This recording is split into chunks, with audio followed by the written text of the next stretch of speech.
Christmas parties in the 1960s were bold, playful, and filled with appetizers that pushed every boundary of taste and presentation. Many of those creations have vanished today, but their stories remain unforgettable. Let us revisit 25 Christmas appetizers from the 1960s that disappeared from modern holiday tables. Shrimp Wisconsin was the kind of appetizer that announced the hostess had ambition and a chafing dish she was not afraid to use. Picture a bubbling cauldron of creamy beer cheese, thick and golden, made from sharp cheddar, butter, and the kind of American lager every father kept in the garage refrigerator. Into that molten lake went tender shrimp, slowly poached until they absorbed every ounce of the warm, savory richness. This dish came straight out of the upper Midwest imagination, where dairy was treated like a birthright and beer counted as seasoning. Served with toast points or crackers stacked in perfect fans, Shrimp Wisconsin was hearty, luxurious, and undeniably dramatic. Guests hovered over the chafing dish like moths around a flame, convinced this blend of seafood and beer cheese was the height of sophistication. The aroma alone filled the room with comfort and indulgence. This was Midwestern glamour at its peak, a Christmas appetizer that made you feel full before you even took a bite. And just when you thought holiday theatrics could not get any grander, hostesses unveiled something even more unforgettably odd. The party sandwich loaf was a Christmas spectacle disguised as finger food. Imagine a whole loaf of white bread sliced horizontally, layered with fillings of every color, then frosted like a cake in whipped cream cheese. Each layer held its own personality.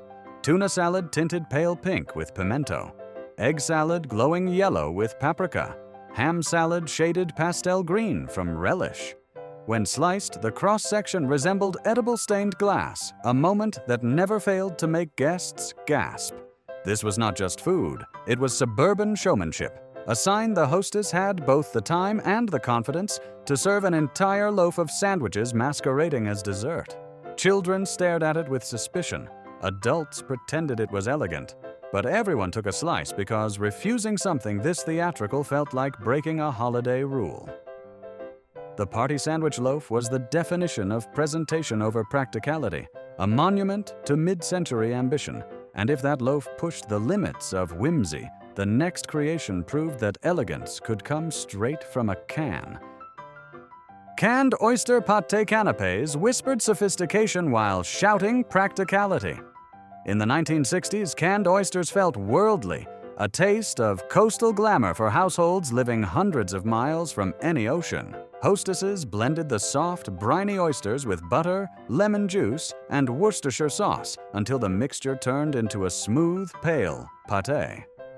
Then came the piping. Using a pastry bag with a star tip, the hostess swirled perfect rosettes onto tiny rye toast points, each canapé topped with an olive slice or a sprig of parsley. The flavor was rich, oceanic, and unmistakably canned, yet dressed up with enough flourish to make guests believe they were eating something truly refined. Passed on silver trays or arranged neatly on relish platters, these one-bite wonders momentarily transported guests to imagined coastal resorts. Canned oyster pâté proved that aspiration and accessibility could live on the same cracker. And if canned oysters could feel elegant, wait until you remember how canned sausages once stole the holiday spotlight. The Vienna sausage Christmas wreath captured the strange ambition of mid-century holiday cooking better than almost anything else.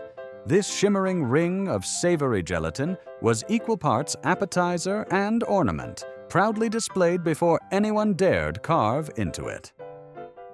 The base was a tomato-flavored gelatin mixture seasoned with vinegar, celery salt, and Worcestershire sauce, poured into a ring mold lined with olives and chopped vegetables. Suspended within the translucent red halo were pieces of Vienna sausages, those soft pink cylinders straight from the can that promised convenience and a hint of European flair. Once unmolded, the wreath glistened under the dining room lights like some kind of edible stained glass creation. Guests admired it with the cautious fascination one reserves for abstract art. Sliced thin and served with crackers, it delivered a tangy, salty bite that felt oddly festive. This was the spirit of 1960s entertaining, where gelatin could elevate anything into a centerpiece. And if a wreath made from canned sausages could be considered festive, the next dish proved that even cheese balls could turn into works of holiday fantasy. The frosted pineapple cheese ball was where the 1960s cheese ball obsession met the era's fascination with tropical flavors. This appetizer looked like a frosted ornament pulled straight from a holiday window display. Inside, the snowy exterior was a mixture of cream cheese, crushed pineapple, shredded cheddar, and a small splash of Worcestershire sauce, all blended into a sweet and savory mixture that defied modern expectations. Once shaped into a perfect sphere and chilled, the cheese ball was rolled in shredded coconut, giving it the appearance of a snowball ready to be thrown across the room. Some versions added maraschino cherries for color, nudging the creation even closer to dessert. Guests approached it with curiosity, uncertain whether to expect sweetness or saltiness, only to discover a surprisingly addictive combination when paired with buttery crackers. It was whimsical, unexpected, and fully embraced the era's belief that food should entertain as much as nourish. And if a pineapple cheese ball coated in coconut sounds bold, the next forgotten appetizer takes mid-century creativity to an entirely different level. Hot Dr. Pepper Punch was the holiday welcome drink that made every guest pause in confusion before falling in love with it. In the 1960s, serving a warm, carbonated beverage was not considered strange. It was considered stylish. Hostesses heated Dr. Pepper on the stovetop with slices of fresh lemon until the kitchen filled with the aroma of caramelized spice and citrus. When poured steaming into punch cups, the drink tasted like a cross between mulled cider and soda fountain nostalgia, sweet and tangy with a surprising depth that felt oddly perfect on a cold December night. Many families viewed this drink as a symbol of modern creativity, a moment when holiday entertaining embraced experimentation without apology. The clinking of punch cups, the rising curls of steam, the curious smiles from first-time sippers all became part of the holiday atmosphere. It was playful, welcoming, and undeniably memorable. And if warm soda seemed bold, the next appetizer took creativity even further by turning a simple dip into a sculpted holiday centerpiece that demanded attention the moment it touched the table. The clam dip crown mold was the kind of appetizer that made every guest stop and stare, unsure whether to admire it or approach with caution. Imagine a ring-shaped gelatin mold shimmering under the dining room lights, made from a mixture of clam dip, chili sauce, mayonnaise, and finely chopped celery. The combination created a creamy, tangy, slightly briny flavor that tasted far better than its appearance suggested. This mold represented the height of 1960s culinary ambition, when gelatin was viewed as a magical medium capable of elevating even the humblest ingredients into architectural wonders. Once unmolded onto a platter and surrounded by crackers, the crown shape looked grand enough for a royal buffet. Hostesses prided themselves on the smooth release, the perfectly defined ridges, and the festive color. Guests would take hesitant first bites, then return quickly for more, admitting that the flavor was unexpectedly addictive. But as soon as the novelty of molded seafood wore off, the holiday table offered another surprise, one that swapped elegance for efficiency and pleased crowds without any elaborate presentation. Ham salad pinwheel rolls were the quiet heroes of 1960s Christmas parties, simple, fast, and universally loved. Made from white sandwich bread with the crusts trimmed away, each slice was rolled flat with a rolling pin until thin and pliable. A savory spread of minced ham, chopped pickles, cream cheese, and a dash of Worcestershire sauce was then smoothed across the surface. The bread was rolled tightly into a log, wrapped, chilled, overnight until firm, and finally sliced into perfect spirals that revealed a cheerful pink and white swirl. These pinwheels were the definition of practicality meeting charm. They required no baking, no special equipment, and no courage from the guests. Each bite was soft, tangy, and pleasantly salty, the kind of flavor that felt comforting even at formal gatherings. They appeared on countless holiday platters, disappearing faster than any complicated recipe ever could. But while these pinwheels were beloved for their simplicity, the next appetizer demanded far more commitment and confidence from both the cook and the guests who dared to try it. The liver sausage Christmas log was the intimidating test of sophistication during mid-century holiday feasts. This rich, dense mixture of liver sausage, butter, herbs, mustard, and seasonings was shaped into a long, perfectly smooth log, and then rolled in either chopped parsley, crushed walnuts, or vibrant paprika until it resembled a festive Yule decoration. Served with toast points or crackers, the log was equal parts appetizer and conversation starter. The first bite was a revelation for some and a challenge for others. Creamy, savory, and unmistakably livery, it evoked the culinary aspirations of the 1960s, when mastering European-inspired dishes signaled refinement. The Christmas log sat prominently on the buffet, daring guests to embrace their adventurous side. Those who enjoyed it often returned with quiet pride, while those who hesitated blamed a full plate or an approaching carol. But even this bold creation had its lighter moments, because the next appetizer brought a refreshing crispness to the table while still honoring the decades' love for stuffed and decorated foods. Pimiento cheese. Stuffed celery boats were the crunchy counterpoint to all the heavy, creamy dishes of the era, though they were still proudly indulgent in their own way. Each celery stalk was trimmed, washed, and cut into neat 3-inch segments, forming pale green boats ready to be filled.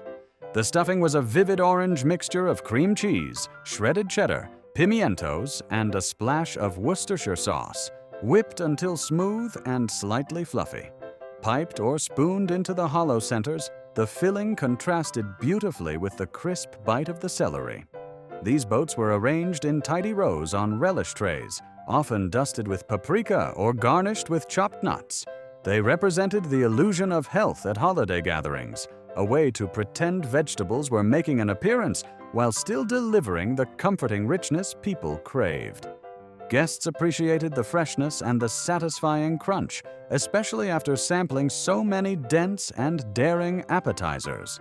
And if you think celery stuffed with cheese signaled the peak of nostalgia, the next forgotten dish takes the holiday imagination in an entirely different direction. Deviled ham and olive Christmas trees were the playful side of holiday entertaining, the edible crafts that proved a hostess was not afraid to bring whimsy into the kitchen. Made from a mixture of deviled ham, cream cheese, minced onions, and a touch of mustard, the base was shaped by hand into miniature Christmas tree forms, each one no taller than a child's toy.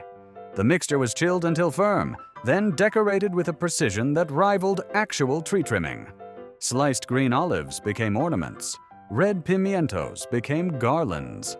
Some versions even had a tiny almond or cube of cheese pressed into the top to act as a star. Arranged on a platter with parsley sprigs as forest scenery, these little trees were charming, cute, and undeniably festive. Guests could not resist pointing them out before spreading them generously over crackers, quietly impressed by the creativity involved. Deviled ham and olive Christmas trees reflected a time when holiday appetizers embraced personality and a bit of theatrical flair. And if these tiny trees showed how far a hostess would go to entertain her guests, the next dish took winter inspiration even further, with a creation as light and snowy as a Christmas morning. The cottage cheese snowflake dip was the cool, airy cure for all the heavy richness on a 1960s Christmas table. Made from cottage cheese whipped with chopped chives, onion salt, Worcestershire sauce, and a splash of lemon, this mixture was both refreshing and surprisingly flavorful. What made it special was not just the taste, but the presentation. Hostesses would spoon the mixture onto a chilled platter and shape it into a delicate snowflake pattern using the back of a spoon to carve points and curves that mimicked frosty window panes.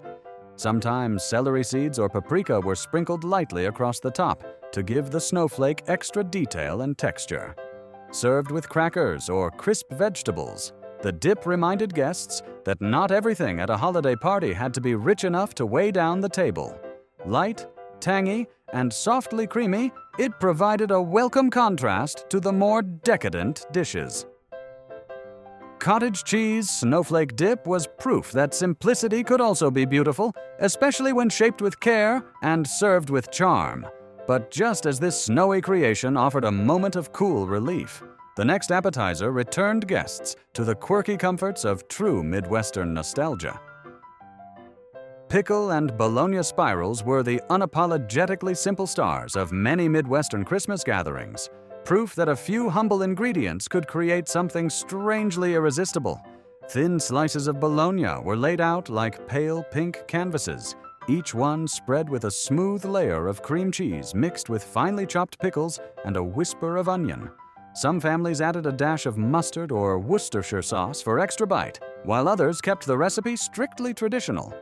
A whole dill pickle was placed at one end of the slice, and the bologna was rolled tightly around it like a snug blanket. After a few hours of chilling, the rolls were sliced into perfect spirals, revealing bright green centers surrounded by creamy white and soft pink layers. They were cool, tangy, salty, and far more addictive than their simple ingredients suggested. Guests at holiday parties often found themselves returning again and again for just one more spiral, comforted by the familiar flavors of childhood lunches and family potlucks. But while these spirals embraced simplicity, the next forgotten treat embraced bold color and festive flair with a bite-sized sparkle that lit up every holiday platter. Cranberry gel. O-Cocktail Bites brought jewel-toned elegance to the holiday table, transforming a classic gelatin dessert into a sophisticated party offering. Made from cranberry sauce blended with ginger ale or lemon lime soda, mixed with unflavored gelatin and chilled until firm, these shimmering cubes were tart, sweet, and delightfully refreshing. The soda added a gentle fizz that softened as the gelatin set, giving the bites a light, almost effervescent character. Once cut into perfect squares, the cubes glistened like red gemstones on a holiday tray. Some hostesses studded them with tiny pieces of orange zest, or garnished each cube with a single cranberry for extra sparkle. These cocktail bites were passed around during gatherings as palate cleansers, little bursts of holiday cheer that balanced out the rich, creamy appetizers dominating the buffet. They were bright, festive, and easy to make, which helped them appear at many Christmas parties across the 1960s. But just as guests enjoyed the refreshing sweetness of these shimmering squares, another appetizer emerged that explored the opposite end of the holiday flavor spectrum, mixing savory depth with daring creativity in a way only mid-century cooks would attempt. Mushroom-stuffed prunes were one of the most daring combinations to appear on a 1960s holiday spread, the kind of appetizer that made guests pause before reaching for a toothpick. Prunes, plump and sticky with natural sweetness, were hollowed slightly and filled with a savory mixture of finely chopped mushrooms sautéed in butter with onions, parsley, and a generous pinch of thyme. The filling was earthy, rich, and deeply aromatic, contrasting sharply with the fruity sweetness of the prunes. Once stuffed, each prune was secured with a decorative toothpick and served warm or at room temperature, depending on the hostess's preference. The result was a sweet and savory bite, unlike anything most party guests had tasted before. Some loved the contrast, describing it as complex and elegant. Others politely avoided it, unsure of how to feel about mushrooms nestled inside dried fruit. But in an era when creativity was celebrated and unusual pairings were embraced, mushroom-stuffed prunes earned their place on the holiday buffet. And if this surprising combination pushed the boundaries of flavor, the next forgotten appetizer pushed the boundaries of what Americans considered exotic.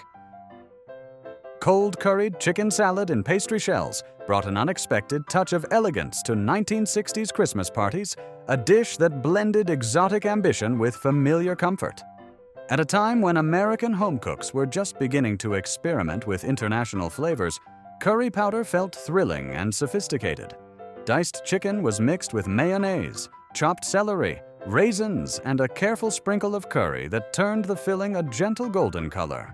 The salad was spooned into delicate pastry shells that had been baked earlier until light and crisp, creating a perfect balance between creamy filling and flaky crust.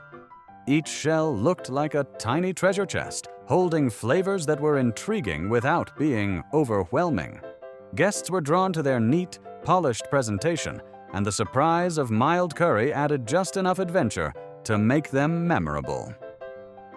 Cold curried chicken salad in pastry shells represented an era when global influences were just beginning to seep into suburban kitchens, and every holiday party included at least one dish meant to show cultural awareness. But if curry signaled worldly sophistication, the next appetizer offered a far bolder test of taste, one that only the bravest guests reached for on crowded Christmas tables. Anchovy puff pastry rosettes were the savory swirls that divided holiday guests into two camps: those who adored the salty intensity of anchovies and those who politely pretended not to see them.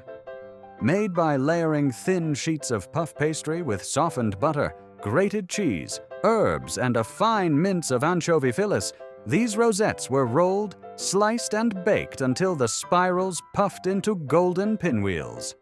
The aroma that filled the kitchen was unmistakable, a heady mix of cheese, butter, and the deep, savory fragrance of anchovies melting into the dough.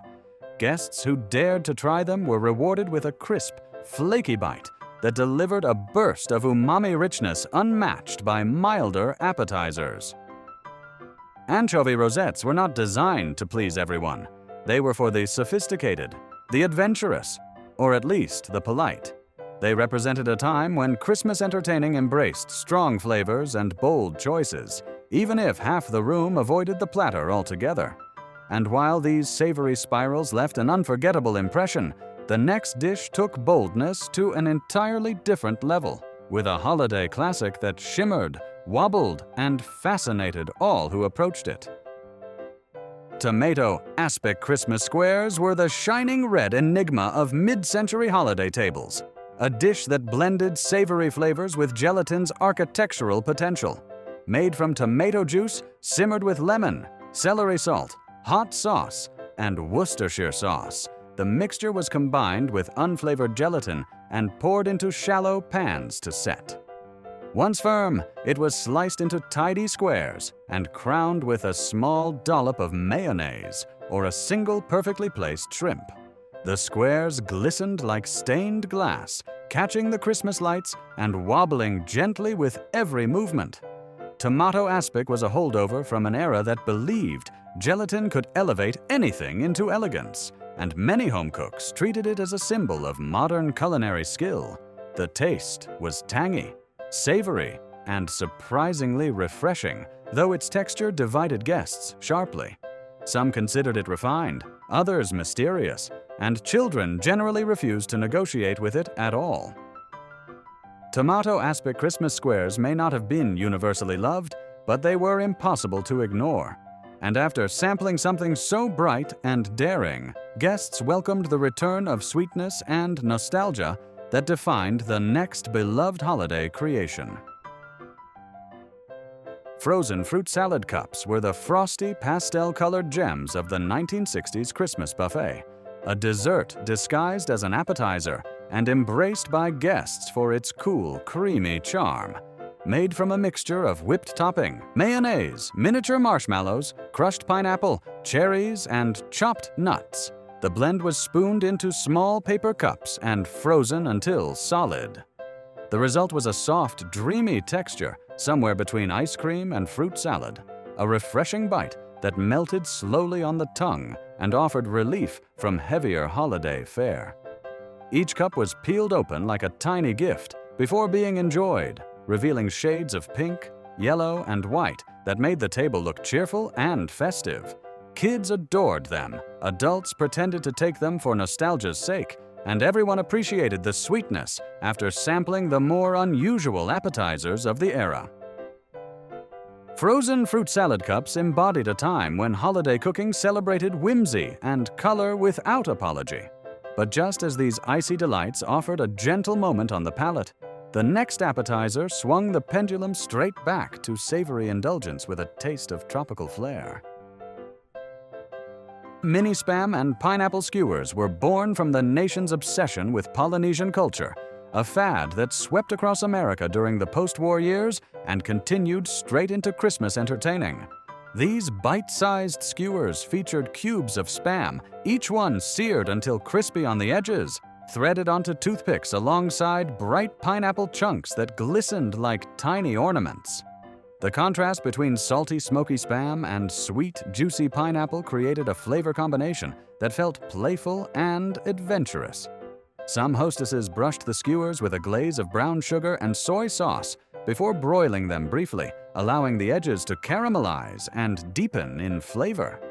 Presented on festive platters or arranged in foam pineapples lined with foil, these tiny treasures captured the carefree spirit of the era's tiki trend. Guests reached for them eagerly, intrigued by their small size and irresistible scent. Mini Spam and pineapple skewers reminded everyone that holiday food was allowed to be fun, bold, and a little outrageous. And if these tropical-inspired bites seemed daring, the next forgotten dish took party presentation to a level even more theatrical and unforgettable. The cheese olive porcupine was the ultimate mid-century centerpiece, a creation that blended party food with living room sculpture in a way only the 1960s could justify. Imagine a dome of styrofoam wrapped tightly in foil, transformed into a creature by skewering it with hundreds of toothpicks, each holding either a cube of cheddar cheese or a green olive stuffed with pimento. The result looked whimsical, spiky, and strangely adorable, a display that hovered somewhere between festive decor and edible curiosity. Hostesses took great pride in arranging the colors just right, alternating cheese and olives to give the porcupine texture and personality. Guests circled around it with fascination, plucking toothpicks from its back as if feeding off a mythical holiday beast. The flavor was simple, salty, and familiar, but the presentation made it unforgettable. The cheese olive porcupine represented the playful confidence of the era, proving that appetizers could be conversation pieces long before Instagram made such theatrics routine.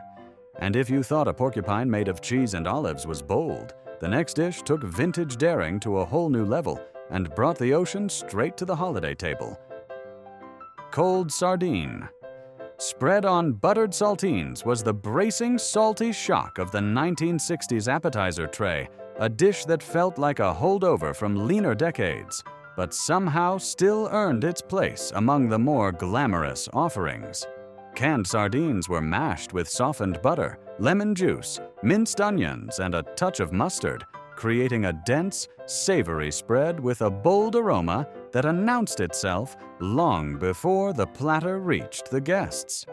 When spooned onto warm, lightly buttered saltines, the mixture transformed into a surprisingly rich bite that paired beautifully with cocktails, especially bourbon or eggnog, which softened the sharpness and brought out the buttery smoothness of the spread.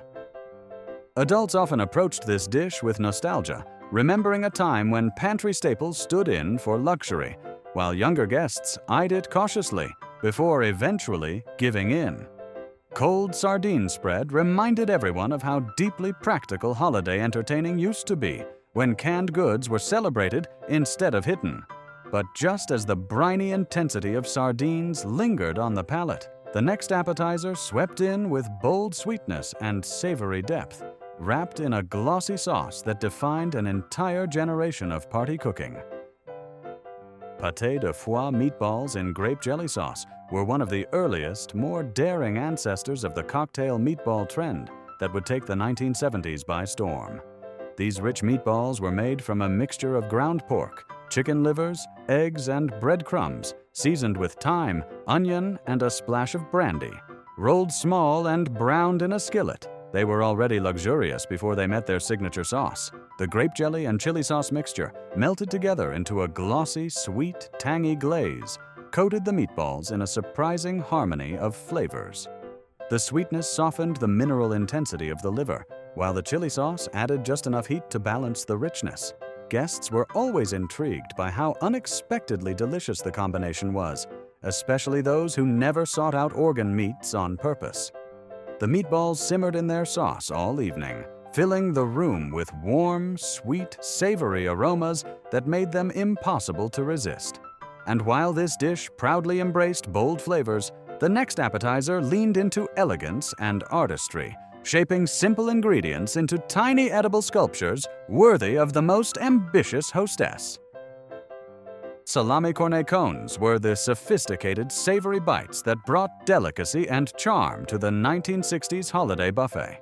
Thin slices of salami were rolled into tiny cones, each one shaped carefully by hand to create a perfect miniature vessel. Inside those cones went a seasoned cream cheese filling whipped with herbs, mustard, chopped pickles, or olives, depending on the household tradition. The contrast between the sturdy, salty salami and the smooth, tangy filling made each bite a pleasant surprise. Hostesses often arranged these cones upright, pressing the pointed tips into a bed of parsley or lettuce so they resembled tiny edible bouquets. Guests loved the neatness of the presentation and the pop of flavor that greeted them with every bite. Salami cornet cones represented the rising influence of charcuterie in American entertaining long before the word became trendy. These cones showed that even budget-friendly ingredients could be transformed into something visually striking and party-ready.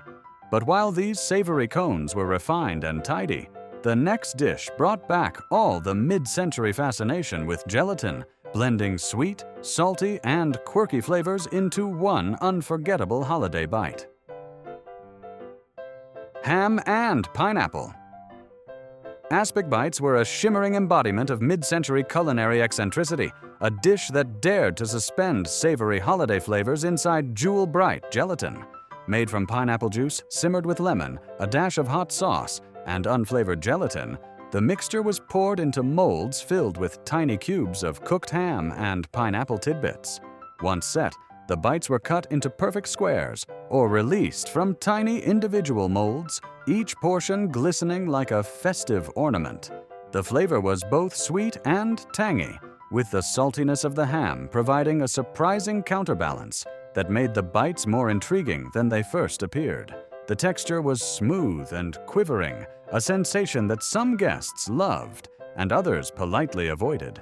But no one could resist admiring them, because these aspic bites captured the spirit of an era when creativity in the kitchen meant pushing boundaries and embracing bold experiments. Ham and pineapple aspic bites were the final flourish on a table full of imagination and nostalgia, a reminder of how fearless and inventive holiday cooking once was. And that brings us to the end of our tour through the forgotten Christmas appetizers of the 1960s, a time when holiday tables shimmered with gelatin creations, bubbling cheese dishes, and flavors that were bold, quirky, and full of personality. These dishes may have disappeared, but they still capture the creativity and charm of a truly unforgettable era in American entertaining. If any of these retro appetizers brought back a memory, share it below, and make sure to like the video and subscribe for more forgotten food history.